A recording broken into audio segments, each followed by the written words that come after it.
If you haven't heard, Anchor is the easiest way to make a podcast. Let me explain. It's free. There's creation tools that allow you to record and edit your podcast right from your phone or computer.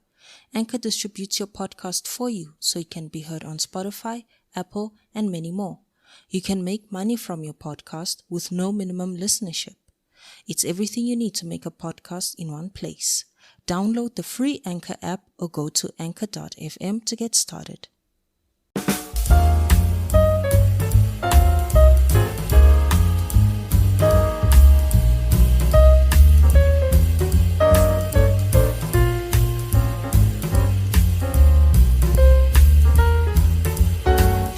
Hello everyone. Welcome back to another episode of Growed Up. I am Fernannd'O, and this is the show where I talk to you, my friend, about all things related to life, and we compare these concepts when we were children, from when we were children to what they are or what our experiences are with these ideas now that we are adults. It is the month of love.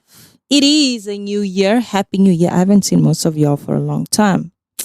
Yeah, I mean, like 14 December, I think. I don't know when last we spoke, but it has been a long time. I'm happy to be back. Happy New Year. Welcome back to 2023. I hope you guys are as excited and pumped and ready to go. Before we get into today's episode, I want to make a little church announcement. Yes, ladies and gentlemen, we have an event coming up on the 11th of February, again at Optima College. It is a Valentine's Gala dinner, and it's going to be Music and the Mind's first live podcast event with Melancholic. So if you don't know, I run Neon Bloom Productions, a podcasting network and production company. So I have a few shows here on the network. Aside from this one, we have The Entanglement, we have Black Women Business, and we also have Music and the Mind with Melancholic. And he's having his first live show on the 11th of February. So I'm very excited for this announcement. I'm very excited for, I don't even know. I'm just rambling because it's like the year has just started and we're like in.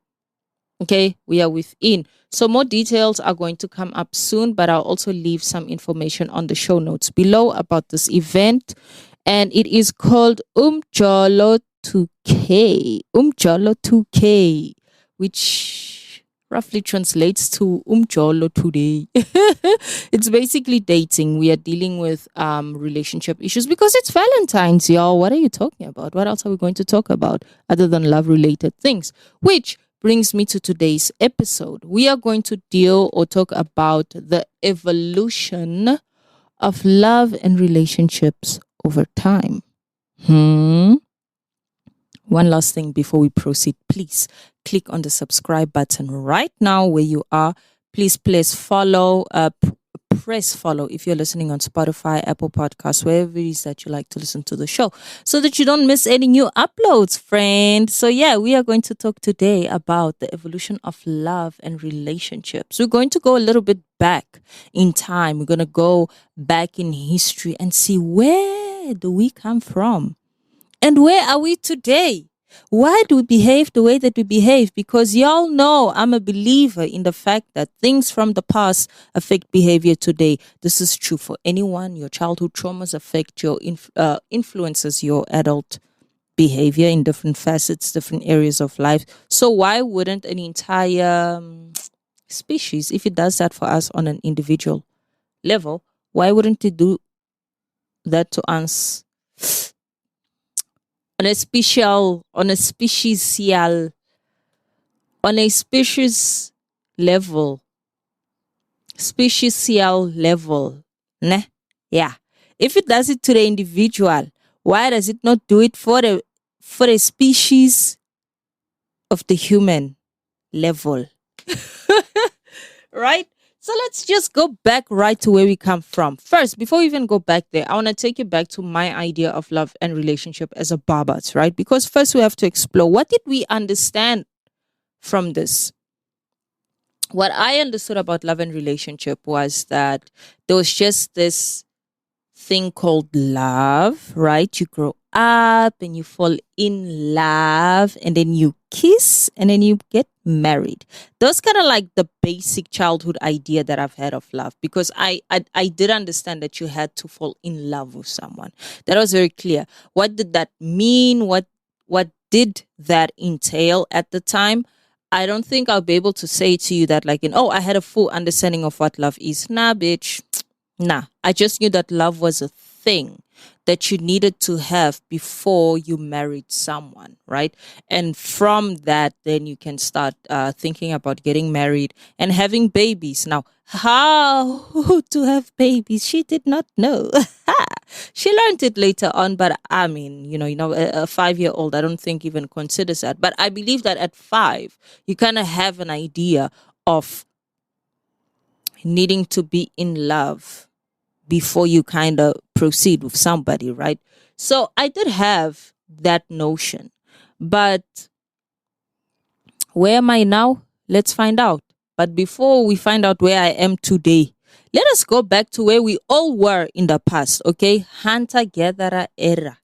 In the hunter-gatherer era. So one thing that most people might not know is that we were like cave people, right?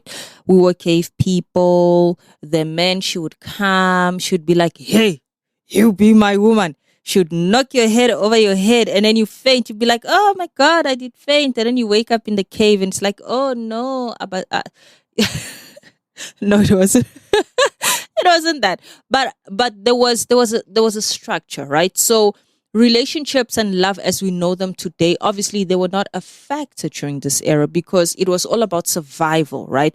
What can we do to survive and to procreate? Those were our primary concerns during this hunter-gatherer era. So a few points that I put here is, let's talk about the survival tactics. Okay, everybody had some survival tactic.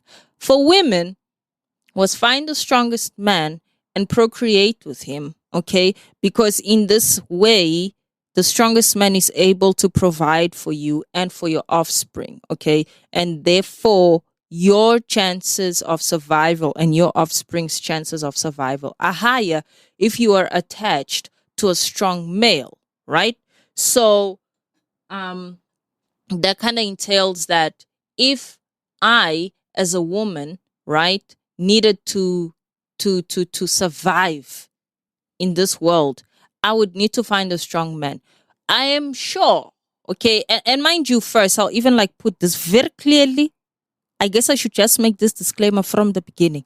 A lot of what I say here, when we're speaking about like back in the past, blah blah, I'm speaking from general knowledge. Okay, I'm not speaking from specific. Hey, back in the 1955s, she was very much 1, 2, 3. No, we're not doing that. We're not doing in-depth research. I think we are, aware enough of kind of how this trajectory came about. So I'm just kind of simplifying it, but I'm not going in depth and speaking from like in an area or a place of somebody with expertise. I'm not an anthropologist.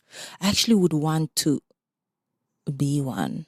I think anthropology is so cool. I think it's so interesting, like just to understand the dynamic of like human relations, like in just those cultural behaviors and why we did things a certain way and stuff. I do have some interest in anthropology. I should read more anthropology books and stuff, but I'm not going to do that because I have made peace that I'm not a reader. Everyone says you should read. It's good for knowledge. It's good for vocabulary and all those fancy things. But I don't read. I don't care that much for reading. So either way, I digressed. So my point is, for survival, it was very imperative for a female to attach herself to the strongest male in the pack, right? Otherwise, what is the point? What are you doing playing with the weakling? The weakling is going to die because the weakling himself somehow attaches himself to the strong man, right? And he gets the leftovers of the strong man. You don't want the leftovers of the weakling for you and your offspring. That's not going to work. So the tactic for survival, for female survival, right? And basically this trickled down to the offspring, was to attach themselves to, or was for the female to attach herself to a capable male in the clan or in the tribe or whatever it was, who was capable of going out there hunting, who was strong enough, who was fit enough to take care of himself and his family, right? And that is one aspect of it. And the role of men was protection, right? Why protection? Protection was very important because if a man was not able to protect his wife and offspring, I'll not even say wife because marriage wasn't even a case, right? But his female, ha ha. If the male could not protect his female and his offspring, his seed would essentially die, right? His bloodline will die. Remember, the idea here is to survive and to procreate. So it's very important that your offspring survive, even if you die. But you should die at an age where your offspring are able to also take care of themselves and cater for themselves, right? So the male had to be capable of protecting himself, his partner, and his offspring. Because if he wasn't able to do this, then there was he's just essentially killing himself. It's suicide at this point. Because, I mean, if I don't have a name, and my name doesn't, it's not passed on to generations, I'm dead. Essentially, I'm dead. I'm a forgotten being. I'm useless. I die. So protection was very crucial for this survival tactic. For the man part. So the female part was, I need to just make it another day. We don't care about our surnames, guys. We just look, I just want to live another day. Do you want a baby? I'll give you a baby. Okay? But just make sure I don't die. That's the female angle. The male angle is, okay, I need to make sure that I survive. But on top of that, I need to protect my offspring and my female so that when I die, my offspring is at an age where they can protect themselves and their bloodline and make more babies and so forth, right? So that was kind of like in one aspect of it. Another aspect of it was hunting. What does hunting mean? The hunter part of it. The hunter part meant that aside from survival, now we're talking about danger. Yo, the lion is coming. Put on the fire. She bend the fire. Ooh, the lion should go away, right? That's kind of like what the male needed to know how to do, how to defend and protect his family. But survival comes also with nutrition. So this nigga needs to be strong enough to go out there and be like, oh, the lion you're going to eat, but I'm going to eat the lion first. You know, how am I going to kill this lion? How can I stand out amongst other men to lead a hunting team, a hunting pack? Ne? What is that word? It is a hunting... yeah, whatever, right? But like the hunting party, girl, she came back. How do you get your hunting party together? And your hunting party needs to trust you as the alpha to be able to lead them to victory. Because if you are strong and good and smart enough to get us some food, we all survive, right? So as a male, it was very important for you to assert dominance amongst your fellow male, because then you could build a party of people who trusted you, who relied on you to make sure that not only does your household survive, but that their households will survive as well. So the hunter part for me is kind of like, if you think of like the CEO at a company, right? He's that guy that leads the company to success. Everybody looks up to him and it's like, damn, if my CEO does not know what he's doing, then fuck it, I need to find another job, right? And if I need to find another job and my colleague is seeing the same thing and everybody else is seeing the same thing, we are not going to have trust in our CEO and we are going to disband, my bad. And that means that this company is going to fail. He's not going to be able to feed his family, so he's a fuck up. It's kind of the same dynamic with the hunter. You need to be strong enough to instill confidence in other men, that you need to be the man amongst men, the most desired. You are the man that every man wants to be and that every woman wants to be with. You had to be that. That was like essential during this time, right? And so that you could go out and get yourself some meat and come home and say, girl, you see, I brought you meat. Now, where is my berries? Gathering, right? What gathering meant was just creating.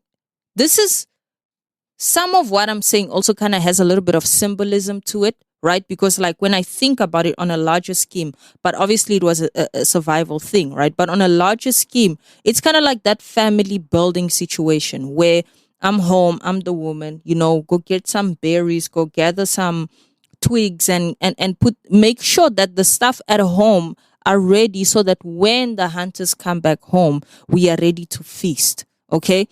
So our job at home now as the female was to be home and make sure that we have the berries so that we can squeeze and make some berry juice and snack on, while we cut the meat and we kill the tribes and all that, eat the berries, you know what I mean, and we were there to nurse the sick. We were there to make sure that there was just a sense of community, that we didn't disband as well while the men are out. How are the women keeping this tribe alive, right? So let's get together. We're going to gather some twigs. You go gather some berries. When you go weave the flowers, go weave them, the leaves, weave them to make the nice little roofs over our head and stuff like that. So that when these tired men come back, they don't have to still now provide in terms of shelter and all of that stuff, because we were able to at least make sure that it was sanitary enough according to the times, right? Because sanitation back then, girl, I don't know what it was like to be a hunter wife or gatherer wife, but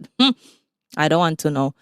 But I'm pretty sure that the role that the female played during that time played a huge impact on how efficient this process was, right? So you are hunting, you're gathering so that you can protect me, so that I can survive, right? So that is kind of like the core of it. This is where we come from. Okay. I think this even applies to like any tribe. I think this is like, we're not even going to like in Africanize it, Asianize it, whitenize it, Indianize it, like in Middle Easternize it. Like it's all the same. Like in essentially the bottom line was men strong, women organized, men protect woman, woman give baby, men protect woman and baby, men die when baby be grown, baby grown continues the cycle type of thing, right? So that is like the hunter-gatherer time.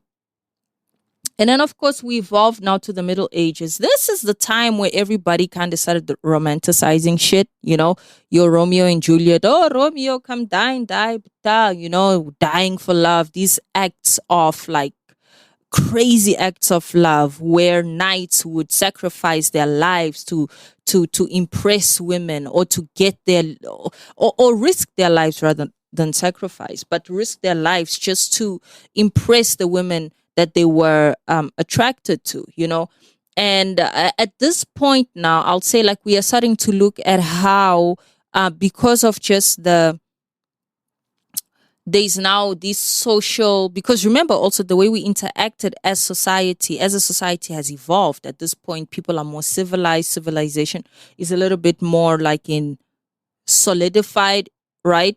This is kind of like coming more together at this time. We are having hierarchies, like in more, like in fine, you are the king, you are the king's daughter, you are the queen, and then you are the daughter of the other king of the other tribe, and bada. And then you have all your bodyguards that can only marry this one, and then this one is the lord of the estate of the next door farm, and then you also the lord of the next door farm, because we want to be powerful.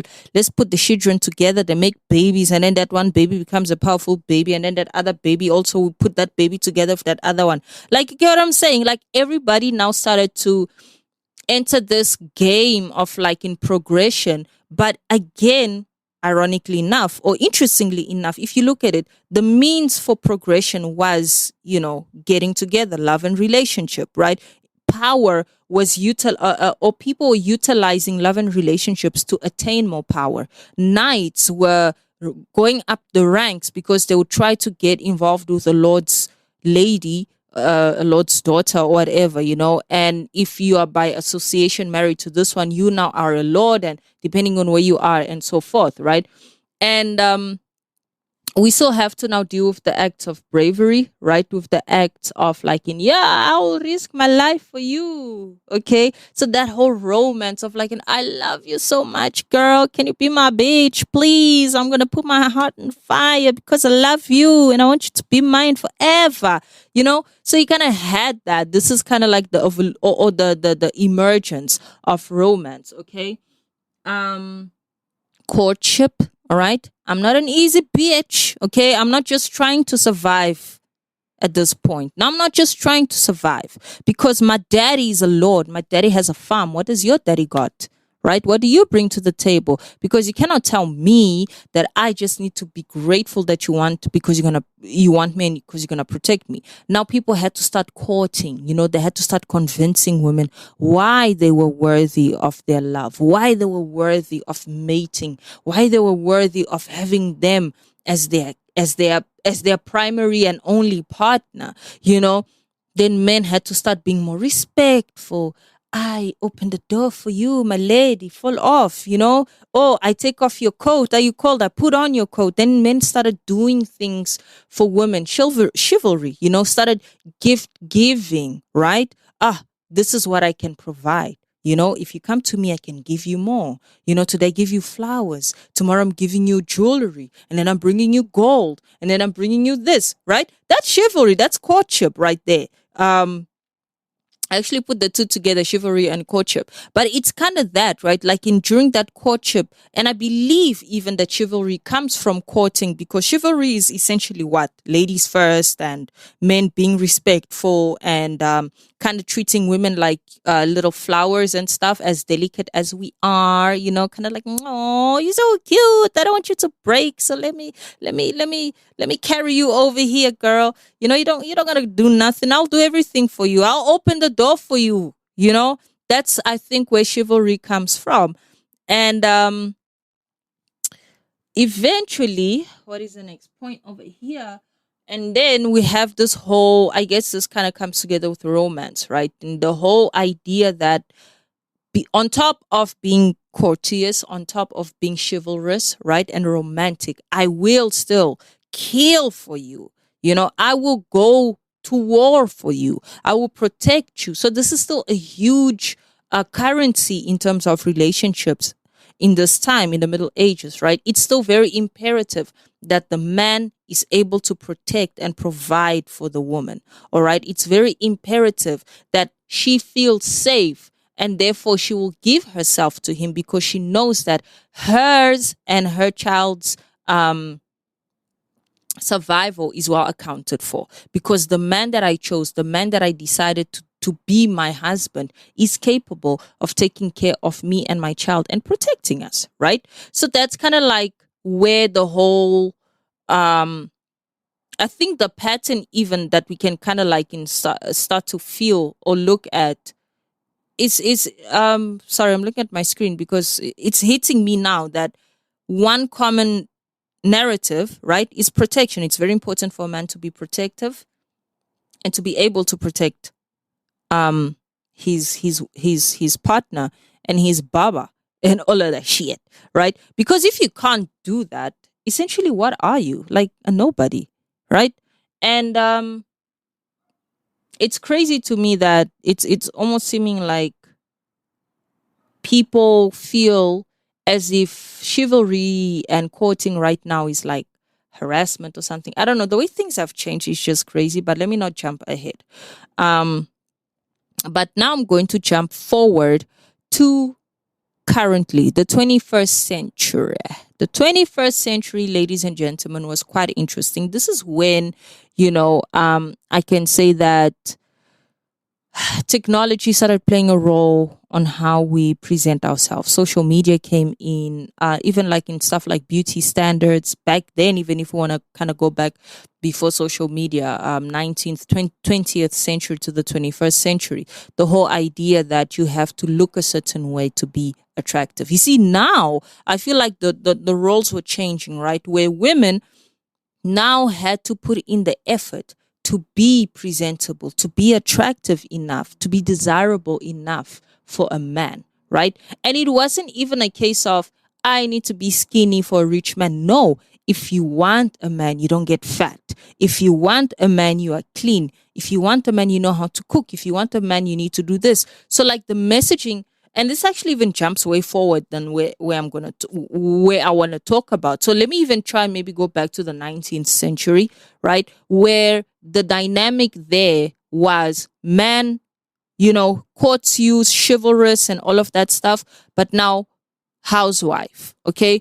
You kind of have to know how to take care of these babies. You kind of have to know how to keep a home, right? So that when this man comes back home, he's proud of where he lives because he's got a wife that knows how to care for that place, that knows how to nurture his home. And it was very imperative for women to know how to cook, how to clean, how to fuck. Because if you don't fuck right, you don't fuck. He gonna fuck somebody else. He gonna fuck somebody else. Okay? So if you don't fuck right, you fucked. And the irony of this, let me even say this, it's kind of like a mix of today and then. So I will say Africa because I found this to be funny enough, like I'm Mozambican and I'm married a South African person. But this one thing was one of almost everything that was so similar. This was very fascinating to me. We have this thing called like counseling, just counseling or advising or whatever, right? But I'll speak now from my experience as the woman in Mozambique getting married, with the elder women, right? So now it's my mother, who, by the way, was not even supposed to be there. But it was the pastor's wife, my mother, my godmother, and an auntie, right? In fact, my aunties they weren't able to come, but I did have one auntie and my mom.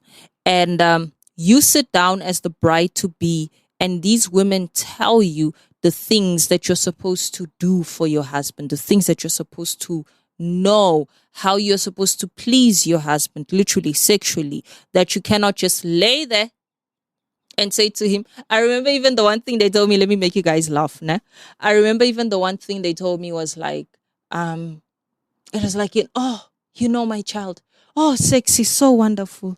Sex is the most beautiful thing, you know, and some women just ruin it. You know, there's this one child that I was giving counseling to also, and the husband complained later on in the marriage. He said, you know, this one, she doesn't give me nice sex. When the time comes, she just lays there and she opens her legs and then she says, here, take me. And then when you're done, just close my legs and turn me over. You know?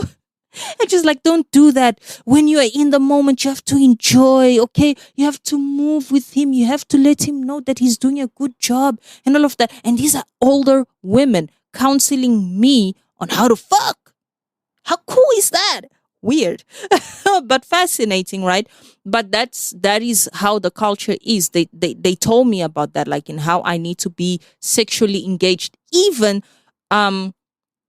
there's even like in a little bucket that they give you as a gift. It's a little bucket and a little wash rag so that you can have an eraser, symbolic, so that you can clean him up when you guys are done, so that you can wash him up and clean up all the nya, and also a razor to kind of symbolize that you need to know how to shave your man. You need to know how to go down on the balls and shave that nigga balls, you know. So that is a thing, right? So we are taught already, right? And this is why I'm even putting this in the 19th century, because I'm being advised by like women who were born in the 60s and 50s, right? And you also need to know how to cook, right? As a woman, you need to be very good with your pots. But that for me makes sense as well, because why? You need to feed this man, but also you need to nurture and feed your children. Those kids need to eat well. They need to enjoy their food. It's just so beautiful for your husband to come home and you cooked and the food is well done and he enjoys it and the kids enjoy it. So you need to know how to cook, because a way to a man's heart is through the stomach. Say it with me, girls. A way through a man's heart is through the stomach. I know them feminists are pissed, but I'm not trying to say I'm not trying to say there's anything wrong with feminism, but also I don't think there's anything wrong with this saying. I think it's cute. The way through a man's heart is through the stomach, which means you need to put that food in that pot. You must cook with your food. If you know what that means, you are a good cook. Okay? So cooking, cleanliness, all right? And cleanliness also implies hygiene, right? Because if your house is clean, if your home is clean, that means everybody is going to be healthy around the house. You're not going to get sick. You're not going to have any random bacteria lying around and roaches and all of that stuff. But also because you are the reflection of your husband. You're the reflection of your man, right? This is how you were taught back then, that your man and you reflect him. So that when your man steps out of the house, you have ironed his clothes nice. They're all clean. They're all creased and crease free. The children too, the shoes be polished, the hair be combed, and all of that stuff. So in the 19th century, women were now tasked to do more work to impress the man. Now women were being taught how to be how to sit like a lady, how to curtsy and stuff. I guess even back then, whatever, right? But like I feel like it went deeper during this time, like in table manners, etiquette, and all of that stuff, so that you can walk in a place and draw his attention. The way you dress, the way you smell, the way you look, the way you walk, the way you talk, all right, was very like the way that I talk is just a big no. You cannot talk like that if you want a man. A woman who wants a man, a lady does not cuss. All right? A lady does not cuss. A lady does not speak loud. She doesn't sneeze loud. She doesn't cough like, ah. You don't do that. You block your mouth and all of that stuff. So all of that kind of now started to turn, right? The table started to turn. And it's like, okay, girls, I'm going to protect you as the man. I'm going to protect you. I'm going to give you everything that you need. But you also need to know how to do 1, 2, 3, and 4. I'm going to go out and get the bacon, but I don't want to have to come home and still do house chores. So that's the 19th century for you. So now we come back to the 21st century now, where even more of now the way that you look is kind of implying or is more related to whether or not you're capable of attracting a man. All right. Are you capable of attracting a man if you are fat? No, you have to lose weight. Okay, you have to be skinny. That's when this anorexic bullshit starts, right, to kind of pop off, and to be sexy for you to be skinny and have big boobs and all of that stuff.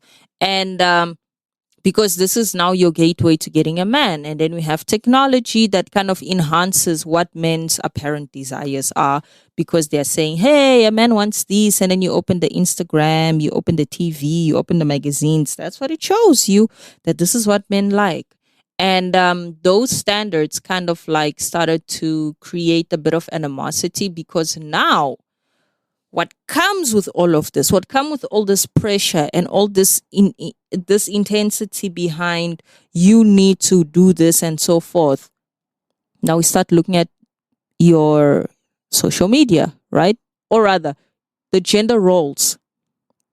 The gender role starts to take a toll, because now, when before we were saying women stay home and take care of your kids and men go to work and get the bacon, women started saying, no, you know what?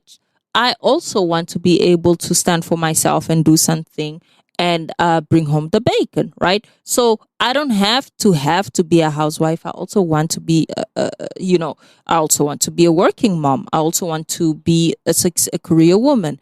And this is now where the gender roles start to fall apart a little bit compared to the 19th century, because the gender roles in the 19th century were very clear, very cutthroat, very straightforward, right? And that's why you could say, you didn't even need to explain to people if you had a career or not, or what that was about, because there was a clear gender role. But now we don't have that, right? Now there's just this distortion, and there's actually a rejection of the concept of gender roles, which me personally, I do believe in gender roles. Mostly because, not that they should be or shouldn't be, not like that. I believe in the reality and the efficiency thereof, because I find that between myself, my husband, and my son, there are certain things that I can provide for my son effortlessly that my husband can't, and vice versa. There are certain things that I can do for the home effortlessly that my husband can't, and vice versa. There are certain things that my husband can do effortlessly that I can't. So gender roles, I don't think are a myth, and I don't think are all that bad. It's just that there are things and there are things. I don't really believe in like the whole 50-50 splitting chores thing. I don't think that you shouldn't, but I don't believe that it makes things better. I feel like generally people fall into those chores naturally, and you should be able to communicate to your partner how you want things to kind of go if you don't like the direction of how things are. You should have that ability to do so. But to completely like ignore the idea or the notion that gender roles are a natural part of just human interaction, to me is just crazy, right? But then we also have social values, right? Social values now have started changing a lot in terms of like in people want to, even the housewife, stay home mom and whatever, that has changed. And that is a social value where a woman should be home and a husband should be at work. That has changed. It's not there anymore in this day and age. There's no such thing as, if you're in an unhappy marriage, right, that you should do everything that you need to do to make sure that things work, that the woman needs to now be the brave one, be the strong one, and tolerate the bullshit that the man brings, the cheating, the beatings, the neglect, and all of that stuff. You don't have to take that bullshit anymore. And that's a social aspect that has completely changed over time, which means divorce rates are higher because women feel like they don't need to tolerate some bullshit. And I agree, you should not have to tolerate none of that bullshit, And just like the all the feminist movements, and even the way people are dating now, it's the idea that, you have that sexual freedom. You can do whatever you want. You can fuck however many people you want to fuck. It doesn't matter. You're free to do and be whoever you want to be as a woman. And that is also a social value, a social aspect that has changed drastically over time, right? In the past, maybe four decades. And I'm all for it. Like, I mean, power to the people, and all these social movements as well that have had such a huge influence on where relationships stand now, right? Like, guys now don't just get to swoop in and sweep you off your feet, there's some transactional aspect sometimes now. I find even there's actually this acceptance of this transactional aspect of relationships that I don't understand. Let me say that it has. I'm no position to agree or disagree with it, but I don't fully understand. I haven't actually really thought about it. I would have to. I would have to really think about this transactional thing, because the whole sugar baby, sugar daddy, I mean, get your money if you need to, but like, yeah, I don't know. But where are we now, ladies and gentlemen? Where are we right now in terms of relationships and love? Okay. This is 2023.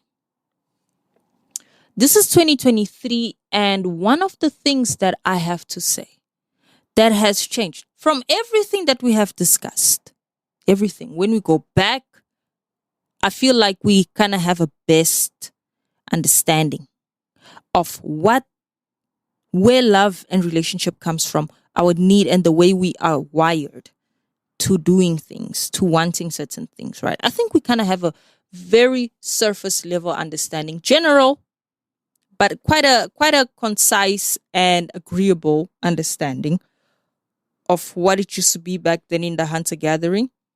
And that really not much has changed. Really not much has changed.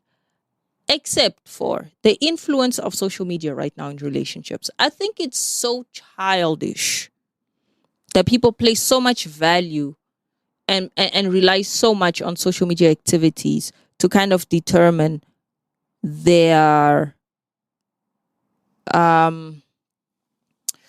okay, I don't know how to say this, but for example, it's crazy to me that people fight and break up over the fact that their partner liked someone's picture on social media.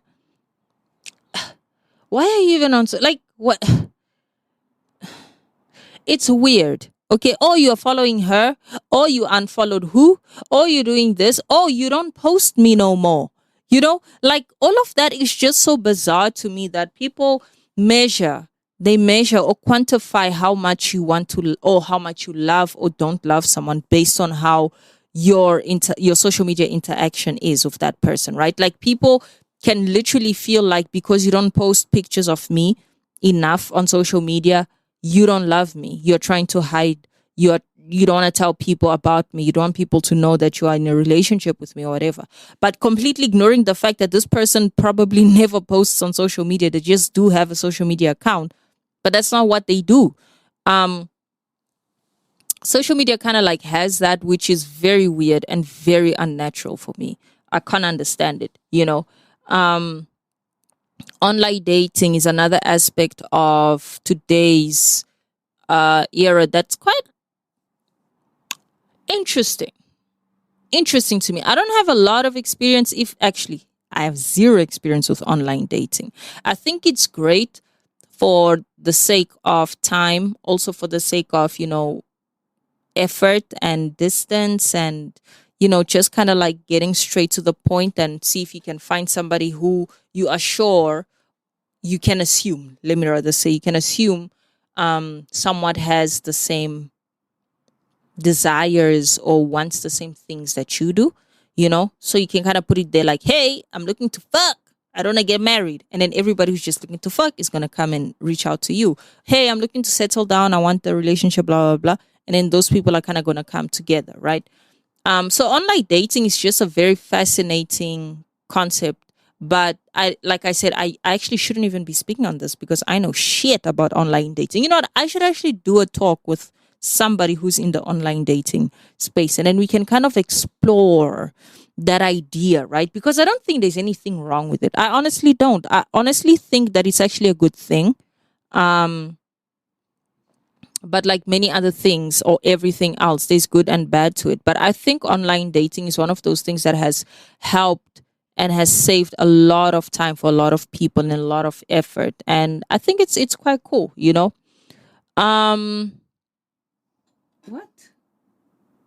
Yeah, so I was talking about the transactional values. I was trying to read here. I couldn't, I'm reading something else. I was like, what did I write there? Transactional values. So I want to go deeper into the concept of these transactional values. Like, what's happening right now is the idea that as a partner, as a girlfriend, I am entitled to your money. That is crazy, crazy lazy, and crazy toxic. Okay? Because I feel like how is that even acceptable, right? For somebody to feel like they're in charge of or entitled to like a girlfriend allowance or whatever bullshit people want to call it now. But that idea for me is very crazy. Or that a guy should be giving me money to do my hair. A guy should give me money to do my nails. A guy should give me money for airtime. But girl, where is equality? Where is like in girl power? I can do it on my own. Sisters are doing it for themselves. What happened to that? Like, why are we here sitting waiting for men to go get a haircut? Like, it's so what is that word? Contradicting. It's so the hypocrisy, the stupidity of it all, right? Ooh. The stupidity of it all, where you feel like as a chick, my man needs to do 1, 2, and 3, and 4, but he can't tell me what to do. He can't tell me my social media needs to be deleted or what pictures I should or shouldn't delete on my social media. He can't tell me what to wear. He can't tell me where to go, but he better tell me, or he better give me money whenever I want money. Okay? Because these nails don't do themselves. This hair don't do itself. This I'm high maintenance. So he has to maintain me. And in the same breath, you kind of want the benefits of like independence, or like when I'm saying independence, I'm talking about you want the benefits of an independent woman who can do it for herself, who's out there hustling, buying her own shit, doing her own shit, paying for her own bills. You want those benefits of not being told what to do, but you also want him to kind of cough up money. It's so weird to me that and it's so widely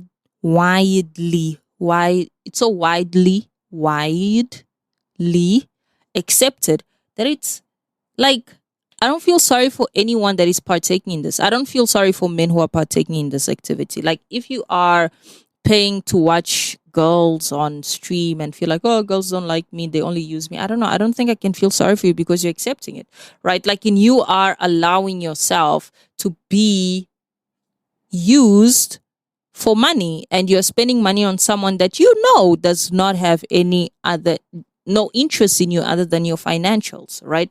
So to me, that is weird. The other concept of today, where we are with today, right? The gender war. I actually wonder if I should put this together. The menosphere, the red pill, and the ladies. Like, this gender war that's happening right now is so, so toxic. It's toxic. It's toxic because nobody makes sense, guys. Nobody makes sense. Everybody wants, like, yo, I want to be a high value man and I'm going to make money and I'm going to buy Bugatti. My homie, free Andrew Tate. And you want to get all these things, and so that you can have as many women as you want, so that whenever you are out in public and you see a hot girl and you can get her, and you see another hot girl, you can get her and get her all. But you are not, and all you're going to do for her is, like, just pay her bills and all of that stuff. Okay. I don't. I'm shaking my head because that to me is equally as dumb as the transactional bullshit that I was talking about. And the whole, men are trash. You can't trust no nigga. Everybody cheating on everybody. Men this, men that. I hate men and all of that. And, why are you guys fighting when you should be fucking? Is the question I have. Why are men and women fighting when they should be fucking? This gender war makes no sense for the benefit of humankind, if you guys want to know. Okay? I don't care. I don't care if you feel like you deserve better than what you get. I don't care. The fact is, it's not about what you feel you deserve. It's about what's available to you. And it's also about whether or not you want to be in a long-term relationship, a short-term relationship. Like, what do you want? What do you want? Okay? And go after the shit that you want. But this bullshit and this notion that men and women, men are better, women are better, men are stronger, women are weaker, men are weaker, women are stronger. All of it is so stupid to me that I feel like is the reason why everybody's single and struggling so much, because we are so hyper focused on what this war is spewing. Because trust me, it's a bunch of bullshit. Take it from me, okay? It's a bunch of bullshit. A lot of people are gonna stay single and end up single because of following all this stuff. You guys need to start being a little bit more objective and a little bit more detached from all of these things and tap into your reality, okay? Because I am telling you, this gender war thing is very detrimental for the success and the progression of this human society of ours. I'm not saying that there aren't problems that need to be resolved. I'm not saying that there are areas in which both genders need to work on to improve so that our interactions are better. But this thing of women falsely accusing men of sexual assault, this thing of women standing up and feeling like they can just do things without men. I'm a woman. I don't need a man. I just need a dick. This thing of men feeling like women are all gold diggers. All women want money. They don't want to work. This thing of men feeling like, you know what, woman's opinion or whatever doesn't matter because I'm smart and all of that. It's so childish. It's so juvenile. It's literally like, if you guys sit from where I'm sitting, yes, I am sitting from a moral high ground right now. I am being that bitch. I am doing that. But I'm sitting here and I'm like, oh, look at those horny little kids. Look at them children. Look at them virgin children. Because y'all acting like 12-year-olds who don't know nothing. Stop it. Stop it. Love is beautiful. Love is fun. Love is reviving. Love is so amazing, okay? Because through that, you're able to get some good ass. Imagine this. You guys don't know. Do you know sex with somebody that you love? Try it. Try it, okay? Try it. It's not about just showing off or being the best or coming out on top. No, guys. Let's be realistic. Let us see what the world is out there to offer us. I think love is a beautiful thing. I think people should aspire more for that rather than all these other things, you know. And I think that there are aspects, okay, of our interactions as men and women that that affect the things that we're attracted to and the things that we want, right? But don't be so caught up in that. Don't be so caught up in a man needs to provide for me or a bitch needs to cook for me. Don't get too caught up on that because the times there have changed. Right now, we're in a time where women can work. Sisters can do it for themselves. Okay? So why not you both go to work and hire a nanny and hire a cleaning lady to be at home? Why must you stress about the woman who needs to stay home and clean for you? Nobody wants to do that. You don't want to do that. Why does somebody have to do something that you guys can afford to outsource? Why do we suffer? And you understand that if you outsource all these tasks, you guys have more quality time. Did you know that? Did you know that if you outsource, you have more time? You didn't know. Well, now I'm telling you, the same concept that applies to business. When you outsource services, it gives you more time to focus and do things that really matter. In relationships, it applies. If you outsource certain things, it gives you and your partner more time to work on the things that really matter within that relationship. But I am hopeful because I believe that one day, the children, they are looking at us. They're like, oh my God, those people are so crazy. They are so crazy. We need to grow up quick so that we can do things better because these adults right now, they done fucked up. Okay? So, I will leave it here for this topic today, the evolution of love over time, love and relationships. I hope you guys agree with me I hope you guys agree with me. I mean, who doesn't want to be agreed with? Who does not want it for the people to agree with them? But I also do hope you guys enjoyed my thoughts on where we were, where have we come, where are we today, and what you think is going to happen, right? I'd also love to hear from you. What do you think is going to happen, and how do you think the times have changed, or the changes over time has affected and have molded and shaped our perception and our activities around love and relationship in today's time? I'm so excited to hear what you guys have to say. And remember, guys, we have the event Umjolo 2K on the 11th of February at Optima College. It is a free event. But this one, I think, is going to be mainly just for the students. It is mainly a gala event for the students, but I just want you guys to know that there is going to be a live podcast event this year for Music and the Mind. And as soon as that episode is out, I hope that you guys enjoy and listen to it, and that you guys can also share your opinions and views on what you think about this topic about relationships in the 2000s era.